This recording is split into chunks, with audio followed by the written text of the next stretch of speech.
Bonsoir à tous. On va se réjouir dans la présence de Dieu. On va écouter des chants, des témoignages qu'il va avoir.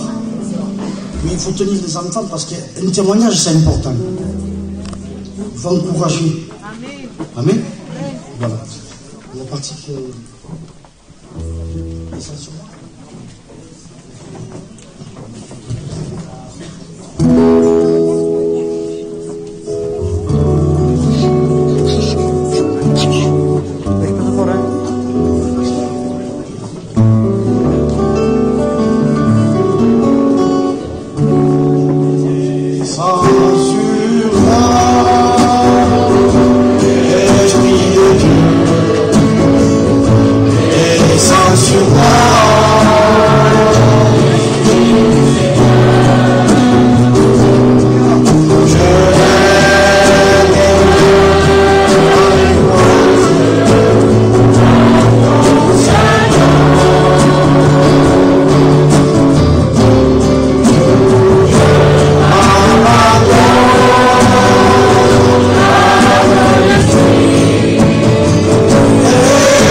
Voilà, c'est un plaisir de dire ce que le Seigneur a fait. Et c'est un privilège. Voilà, il y a ça à peu près de 11 ans, j'ai passé par la maladie. Donc j'avais 36 ans. Et quand je suis allée passer une mammographie, bien sûr, pour moi, j'avais 36 ans, c'était pas pour moi ça. Et donc le docteur m'avait dit que j'avais un cancer. Et c'était un cancer très accélérant. Et donc j'ai passé par la chimiothérapie. Et j'ai passé par l'intervention.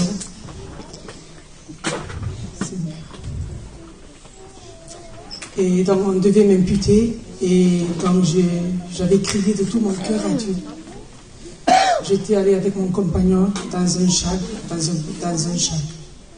Et c'était l'hiver, c'était le 12 décembre 2003.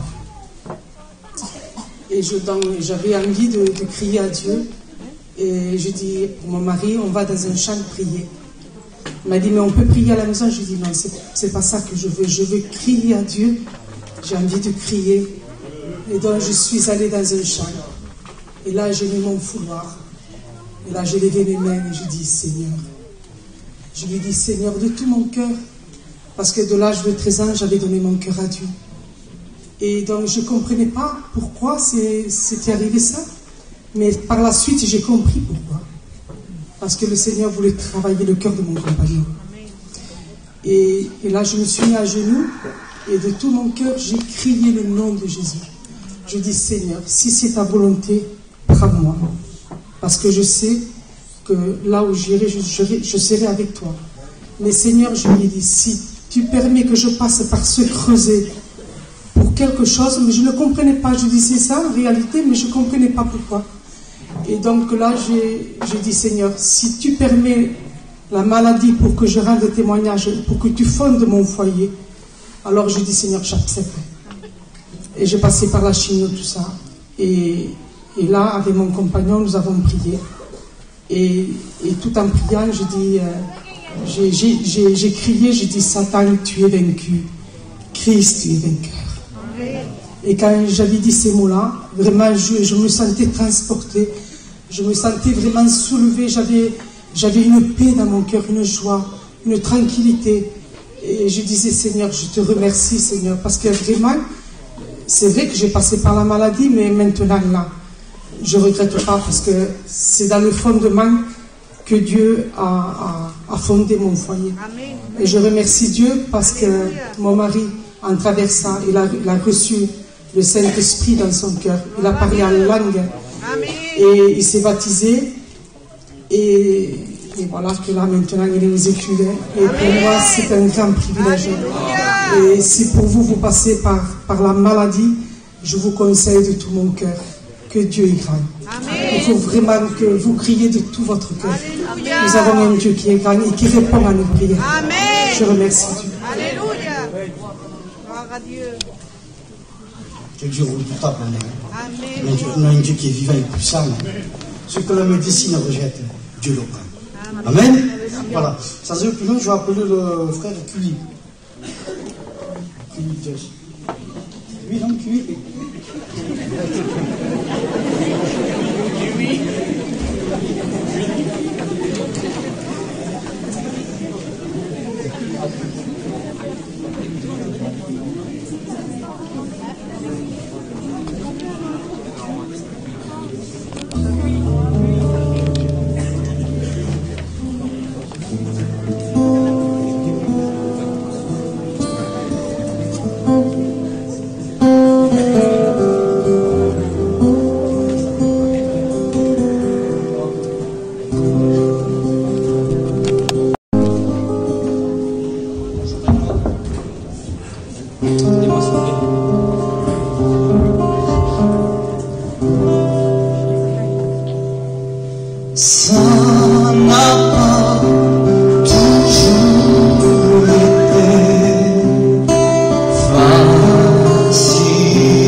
Je voyais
Sylvia. Voilà.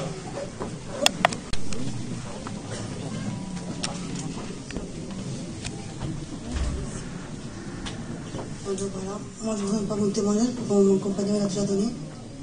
Je vous dis une expérience que j'ai eue en été. Eh ben, c'était au mois de juin. Mon père avait tombé malade. Il avait la mauvaise maladie au poumon. Et comme on a su ça, c'était le ciel qui m'est tombé sur la tête. Et je dis à mon compagnon, je dis comment on va faire? Mon père est malade. Il me dit c'est rien, il me dit Dieu va le guérir. Mais vous serez la paix que j'avais dans mon cœur. Quand je savais que Jésus allait guérir, il avait eu 8 heures d'opération. Dieu l'a pas permis. Il a eu 3 heures d'opération. Amen. Alors, normalement, il ne sortait pas du coma. Il fallait qu'il reste dans un coma. Dieu l'a pas permis. Et comme j'étais le voir, il était assis sur le lit. Amen. Et là, j'ai vu le miracle. Gloire à Dieu. Je remercie le Seigneur pour ça. Amen, Jésus. Sois béni, Dieu. Frère Jonathan. Ah, c'est bien.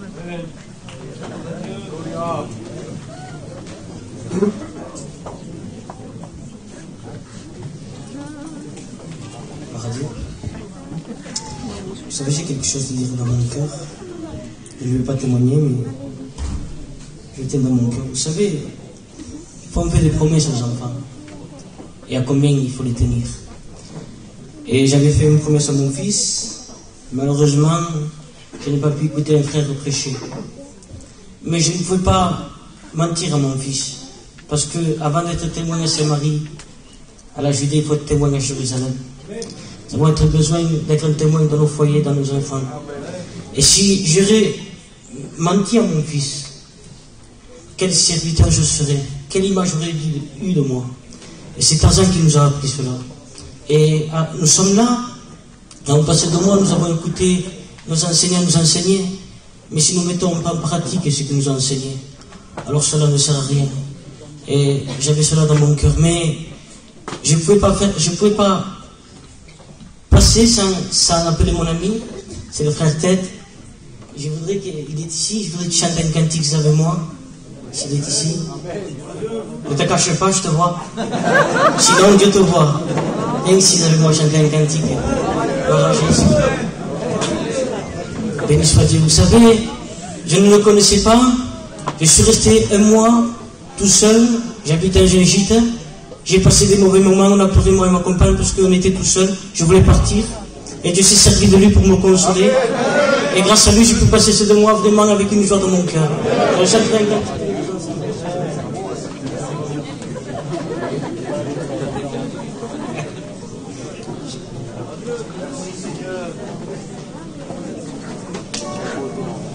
Nous chantons tous ensemble.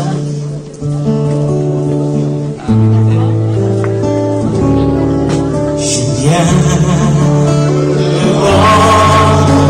Dieu pour exprimer je veux lui ressembler. Je désire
Gloire à Dieu. C'est le cantique. Hein?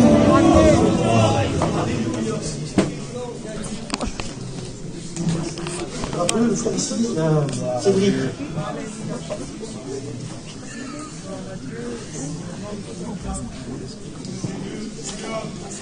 Je suis pas en état là.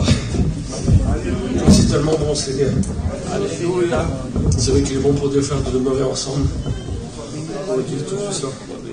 Je voulais dire quelque chose et puis je sais plus, j'ai parti. Je voudrais seulement vous dire que pour moi, c'était pas logique en tant que sédentaire. Je viens chez les voyageurs. Il y a 4 ans et demi, je ne connaissais pas le Dieu, je ne connaissais pas le Seigneur, je ne connaissais rien du tout.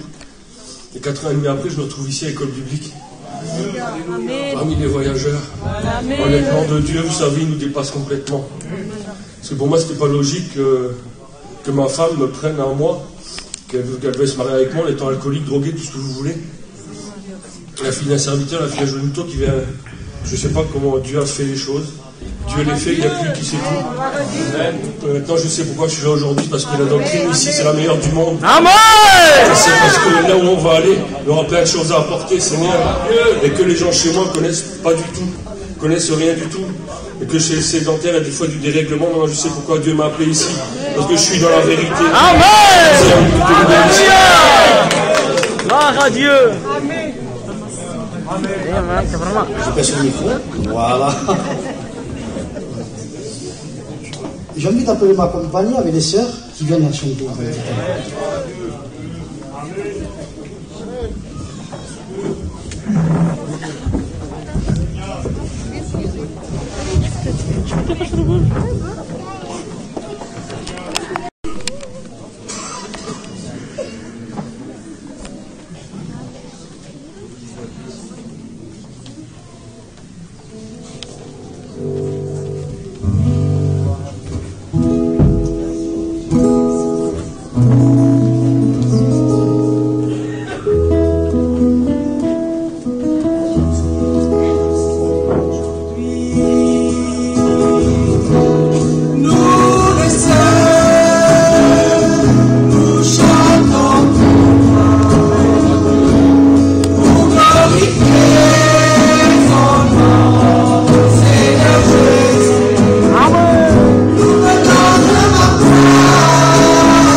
Il y a mon frère Khaled.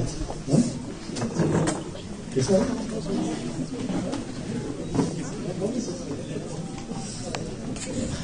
Seigneur soit béni. C'est une joie pour moi de partager avec vous l'expérience que j'ai vécue. C'est là qu'on réalise la puissance et la capacité du Seigneur. Il y a quelques temps de ça, j'ai eu à cœur pendant quelques temps d'aller visiter dans les hôpitaux. Et puis, il y avait mon petit neveu qui était rentré à l'hôpital pour un problème qui était assez grave. Et puis avec mon épouse, on y était. Et puis dans ces moments-là, j'ai croisé un couple de chrétiens d'un certain âge. Et puis on s'exhortait. Et puis je leur ai demandé qu'est-ce qu'ils faisaient là. Et puis ils me disent qu'ils étaient venus voir un petit jeune foyer qui avait un problème. Ils avaient un petit bébé qui était rentré à l'hôpital. Et ce petit bébé-là, la médecine avait beaucoup de mal à répondre de lui. Et puis je les ai accompagnés jusqu'en bas parce que comme j'étais pas le même secteur, ça fait qu'il cherchait ce petit foyer. Et quand j'ai descendu en bas avec ces personnes-là, je me suis senti concerné. Et puis j'étais touché dans mon cœur. J'ai dit, Seigneur, si tu pourrais permettre que je vois ce petit couple. Et puis, vraiment, ça me faisait quelque chose. Et puis, Dieu connaît toutes choses. Et puis, un frère m'a téléphoné le même soir, je me rappellerai, c'était un dimanche. Et puis, il m'a dit, Galit, il me dit, qu'est-ce que tu fais? Alors, j'ai dit, je suis vers moi. Il me dit, je suis à l'hôpital de Bordeaux, est-ce que tu voudrais venir me rejoindre? Il fait, t'es voir un petit couple qui sont vraiment dans des problèmes. Et puis là, j'ai compris que ça venait de Dieu. Et puis, ce que j'ai fait, j'ai pris ma voiture, et puis j'ai été voir ce petit couple. Et puis, en les encourageant. Ça faisait 4 mois qu'ils étaient à l'hôpital. Et 4 mois sans embaucher, c'était pas facile pour eux. Le petit bébé avait 8 mois, et ça faisait 4 mois qu'ils étaient enfermés dans cet hôpital. Et puis, ce qui s'est passé, en exhortant ce frère-là, j'ai dit, demain soir, il y a une réunion à la grande salle de Bordeaux. J'ai dit, est-ce que tu veux que je vienne te chercher pour venir à la réunion? Et puis, ce frère a accepté. Alors, il a parlé avec son épouse, et puis, j'ai le lendemain, j'ai été le chercher, puis je l'emmène à la réunion. Et je l'emmène à la réunion, c'était le frère Daniel de Bordeaux qui avait prêché sur la foi. Et ce frère avait entendu une parole qui le concernait en réalité. C'était surtout le manque de foi. Il voyait la maladie plus grande que le Seigneur en réalité. Mais la Bible nous dit que tout est possible à celui qui croit. Et puis, ce foyer-là, je suis retourné quelques jours après avec mon épouse. Et quand il y a été, ma femme a parlé avec la femme, elle était en morceaux. Et là, c'est là qu'ils nous ont expliqué que les docteurs lui avaient donné quelques jours au petit bébé. Moins d'une semaine. Et j'ai été avec mon ancien. On a été visiter encore ce couple. On s'en est occupé pendant quelques jours. Et c'est vrai que la vie de ce petit bébé s'aggravait en quelques mois. Et puis quand mon ancien est rentré dans les soins intensifs, en réanimation plutôt, pour aller prier pour ce petit bébé-là, c'est pour ça qu'on sert un Dieu qui change les circonstances. On sert un Dieu qui est tout puissant. Et ce qui s'est passé quand il a prié pour ce petit bébé, le lendemain, il y a eu une petite amélioration. Le surlendemain, l'enfant était sorti de la réanimation, il avait mis aux soins intensifs. Et une semaine après, il était dehors. C'est pour ça que bien souvent, une fois, ne tenons pas sur la capacité du Seigneur. Faisons-lui confiance. Appuyons-nous sur ses promesses, parce que dans la Bible, il y a des milliers de promesses. Et elles sont pour nous, que Dieu bénisse.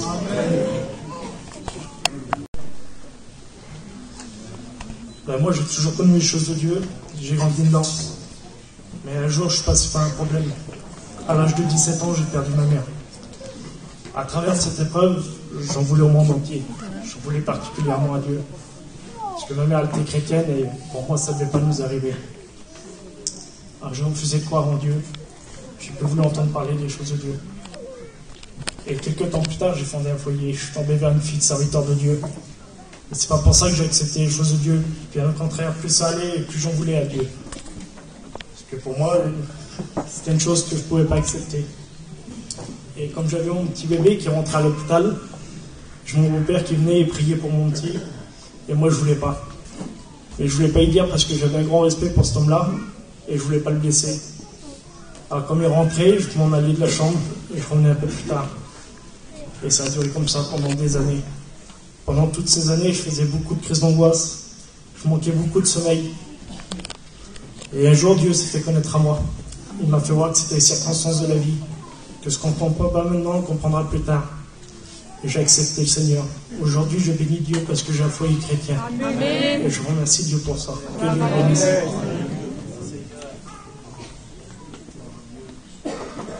Je crois que c'est le dernier. C'est Marvin, c'est ça?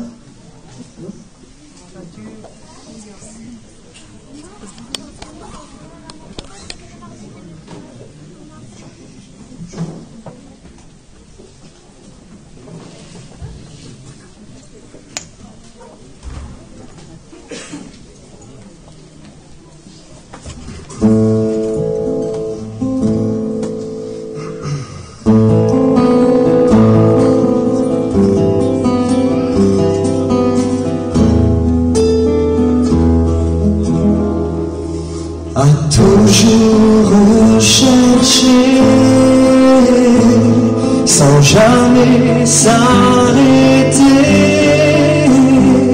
les hommes demeurent insatisfaits, toujours en quête de nouvelles idées. Ils recherchent cherche la paix dans une vie qui ne fait que passer. Là où tout n'est que vanité, il recherche la vérité. Mais il n'y a que Dieu qui brise les chaînes, qui peut t'emmener dans toutes ses merveilles. Si tu t'approchais de lui, c'est pour te sauver qu'il s'est donné, et pour t'accorder la vie que tu as tant cherché. Si tu lui donnais ton cœur,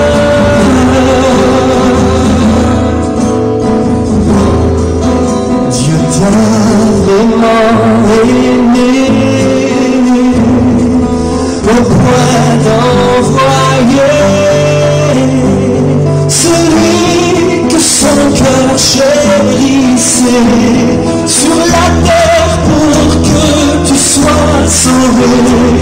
Il vient désaltérer ta soif de liberté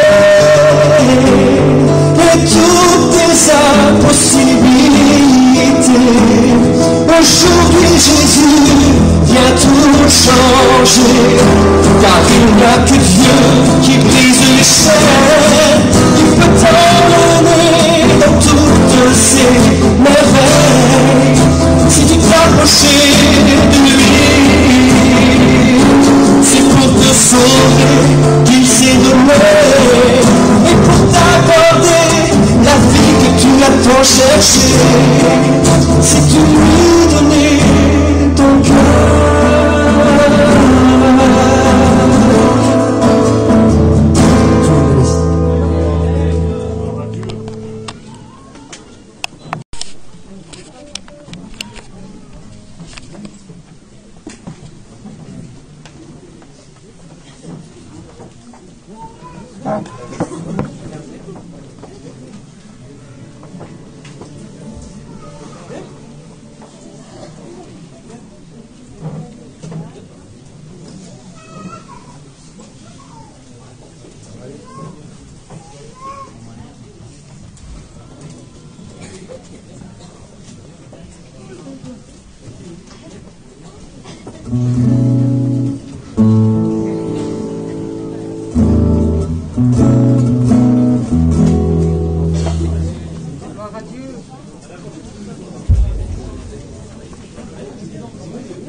la possibilité et le soin d'être partout, c'était moi.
Gloire à Dieu pour ce merveilleux cantique chanté à la gloire du Seigneur. Le programme de cette soirée m'a beaucoup béni. C'était magnifique, merveilleux. Mais de loin, le meilleur est à venir. La parole de Dieu, c'est...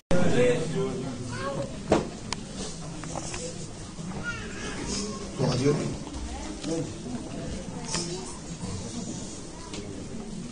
Vous savez, je pensais à quelque chose sur ma chaise.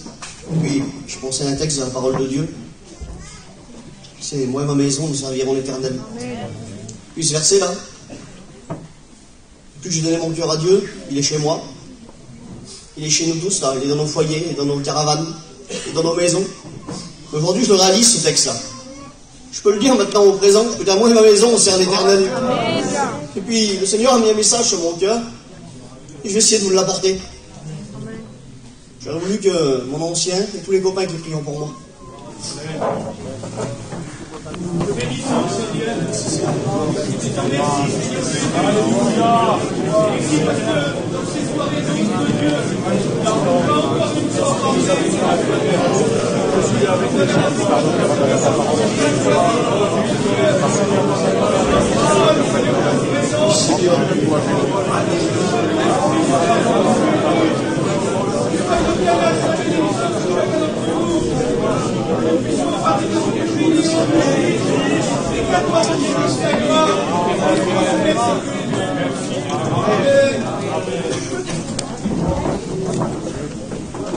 Le verset que le Seigneur a mis sur mon cœur, c'est dans Exode 17, verset 8. Amalek vint combattre Israël à Réphidim. Alors Moïse dit à Josué, choisis-nous des hommes. Sors et combat. Sors et combat Amalek. Demain, je me tiendrai sur le sommet de la colline, le bâton de Dieu à la main. Jésus fit ce que lui avait dit Moïse pour combattre Amalek. Et Moïse, Aaron et Hur montèrent au sommet de la colline. Lorsque Moïse élevait les mains, Israël était le plus fort. Et lorsqu'il blessait sa main, Amalek était plus fort. Les mains de Moïse étant fatiguées, ils prirent une pierre qu'ils placèrent sous lui. Et ils s'assirent dessus. Aaron et Hur soutenaient ses mains, l'un d'un côté et l'autre de l'autre. Et ses mains restèrent fermes jusqu'au coucher du soleil. Et Josué vainquit Amalek et son peuple au tranchant de l'épée. Moïse bâtit un autel et lui donna le nom de l'Éternel, ma bannière. Vous savez, quand je regardais au verset 8, que Amalek va combattre qui vient combattre à Réphidim. Et puis je dis Seigneur, Réphidim. Et je regardais les définitions de Réphidim. Réphidim, c'est une escale. C'est une étape. C'est un lieu de paix, Réphidim. Et Réphidim, je regardais un peu plus loin. Réphidim, c'est lorsqu'ils sortent du désert, lorsque le peuple, ils sortent du désert et puis qu'ils veulent se désaltérer. Alors, ils n'ont rien à boire. Et puis alors là, Moïse, il tape sur le rocher d'Horeb, et puis là, il jaillit de l'eau. Et puis, lorsqu'il jaillit de l'eau, alors il se désaltère. Et puis, je me suis dit, Seigneur, alors, Réphidim, c'est une étape, c'est une escale, c'est un lieu de paix. Et puis, c'est là qu'il y a de l'eau. Et puis ici, là, on est à Réphidim, ici. Parce qu'ici, on apprend la parole de Dieu. Ici, nous, on est dans une étape, on est dans une escale. On est dans un départ, là, parce qu'on va sortir après d'ici. Et puis Amalek, lui, représente le diable. Parce qu'Amalek, il vient pour nous combattre. Et puis, un peu plus loin, il est dit, alors Moïse dit à Josué, choisis-nous des hommes. Sors et combat Amalek. Demain, je me tiendrai sur le sommet de la colline, le bâton de Dieu à la main. Et puis, tous les étudiants qui sont ici, là, on a tous été choisis par Dieu. On n'a pas été choisis par des hommes, non. On a été choisis par Dieu lui-même. C'est Dieu qui a choisi nos foyers pour servir. Merci Jésus. Gloire à Dieu. Puis des fois, il n'y avait personne qui avait misé sur vous. Ou il n'y avait personne qui avait misé sur moi. Moi, personne n'avait dit un jour que j'aurais pu servir le Seigneur et prêcher l'évangile. Et puis il y a un texte dans la parole de Dieu, dans 2 Pierre 2,4. Il a dit, approchez-vous de lui, pierre vivante, rejetez les hommes, mais choisis par Dieu. Et puis, le bâton de Dieu nous présente l'autorité. Et puis Jésus nous a donné l'autorité de prêcher sa parole. C'est Jésus qui nous l'a donné. Et puis dans Actes 26, 17, il est dit, je t'ai choisi du milieu de ce peuple, du milieu des païens, vers qui je t'envoie, afin que tu leur ouvres les yeux, pour qu'ils passent des ténèbres à la lumière, et de la puissance de Satan à celle de Dieu. Au verset 10, Josué fit ce que lui avait dit Amalek, pour combattre. Josué fit ce que lui avait dit Moïse, pour combattre Amalek. Et Moïse et Aaron et Hur soutenaient. Et Moïse, Aaron et Hur montèrent au sommet de la colline. Et puis quand j'ai vu ça, j'ai vu ces hommes monter ensemble. Et là j'ai compris. C'est ensemble qu'il faut monter au sommet. Parce que la bénédiction, c'est ensemble. La bénédiction, elle vient toujours d'en haut. La bénédiction, elle vient de hauteur parce que c'est le Seigneur qui la donne, la bénédiction. Et puis c'est ensemble, c'est les copains ensemble là. Tout ce qu'on est là. La bénédiction, c'est ensemble qu'on va l'avoir. On va travailler ensemble. On va combattre ensemble. Et puis, dans le psaume 121, verset 1, il est dit, je lève les yeux vers les montagnes. D'où me vient le secours? Le secours me vient de l'Éternel qui créa le ciel et la terre. Le secours, il vient d'en haut. Au verset 11, toujours dans le même texte, lorsque Moïse élevait sa main, Israël était plus fort. Et lorsqu'il baissait sa main, Amalek était plus fort. Le grand Moïse dit, Seigneur, j'ai dit, Moïse, qu'est-ce qu'il fait là? Il élève ses mains. J'ai dit, prie. Le grand Moïse, il priait Jésus, il priait Dieu. Parce que il a besoin de prier pour gagner le combat. C'est pas la prière qu'on va remporter les victoires. Il faut prier les uns pour les autres. Il faut qu'on prie les uns pour les autres. Vous savez, moi, je vous le dis, ici, là, je sais que mes copains prient pour moi. Et ça me donne la force. Je sais que tous mes copains, ils ont prié pour moi, là. Et que les copains de l'école biblique, Seigneur. Il est dit aussi dans 1 Timothée 2,8, je veux donc que les hommes prient en tout lieu, en élevant des mains pures, sans colère ni mauvaise pensée. Et puis au verset 12, les mains de Moïse étant fatiguées, ils prirent une pierre qu'ils placèrent sous lui, et il s'assit dessus. Moïse n'avait plus de force. Mais il s'est appuyé sur le rocher. Il s'est appuyé sur Jésus. Sur le rocher qui ne tremble pas, le rocher qui est ferme. Sur le fondement. Sur la pierre angulaire, c'est Jésus. C'est sur lui qu'il faut s'appuyer, mes frères.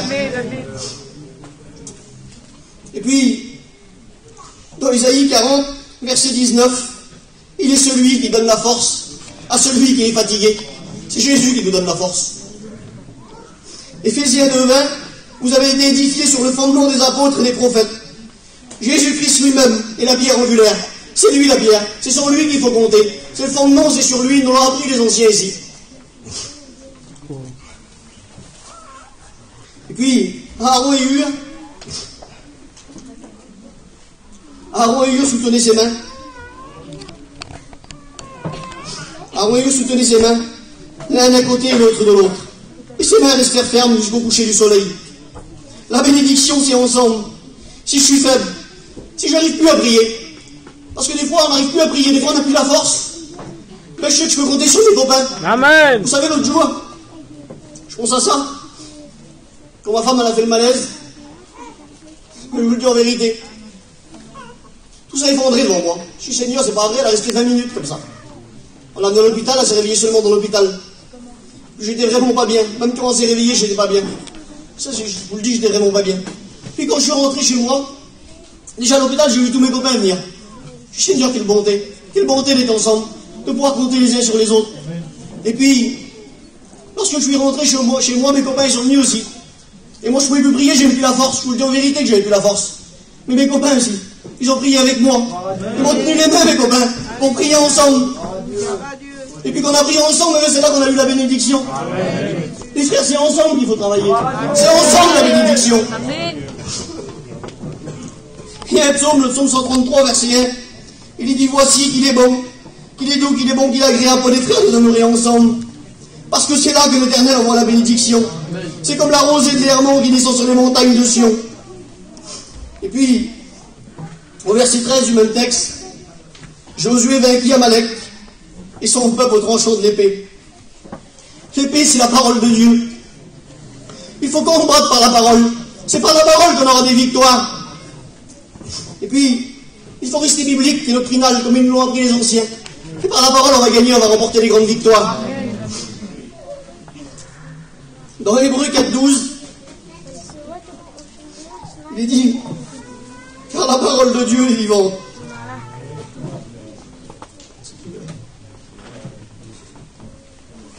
Elle est efficace. Plus tranchante qu'une épée quelconque à double tranchant. Elle pénètre jusqu'à partager âme et esprit, jointure et moelle. Elle juge sentiments et pensées des cœurs. Quelle puissance la parole de Dieu. Le Seigneur nous a donné la parole pour prêcher sa parole. Et puis, au verset 7, au verset 15, excusez-moi, au verset 15, Moïse bâtit un autel et lui donna pour nom l'Éternel ma bannière. Une bannière, c'est un drapeau, c'est un étendard. Et le but de la bannière, c'est de signaler son appartenance à quelqu'un. Et puis, quand il y avait un combat, ceux qui tenaient la bannière, ils étaient intouchables. Tout le monde pouvait être tué, sauf ceux qui tenaient la bannière. Et sur cette bannière, il y avait un emblème. Il y avait un blason sur les bannières, pour signaler son appartenance. Sur la bannière, à nous. Sur notre blason, c'est la croix. Parce que Jésus a vécu à la croix pour nous. Parce qu'il a combattu pour nous. Et puis, notre appartenance à nous, eh bien, c'est Jésus. C'est Jésus, on appartient à Jésus, on lui appartient. Alors, il faut qu'on combatte avec la prière, avec Jésus, les frères tous ensemble, et avec l'épée de la parole de Dieu. Que Dieu vous bénisse. Merci Seigneur de ta grâce. Merci pour ton amour, Seigneur. Seigneur, je dois apporter ce que tu as mis sur mon cœur sans rien cacher, Seigneur. Bénis-nous, Seigneur. Merci de ta grâce.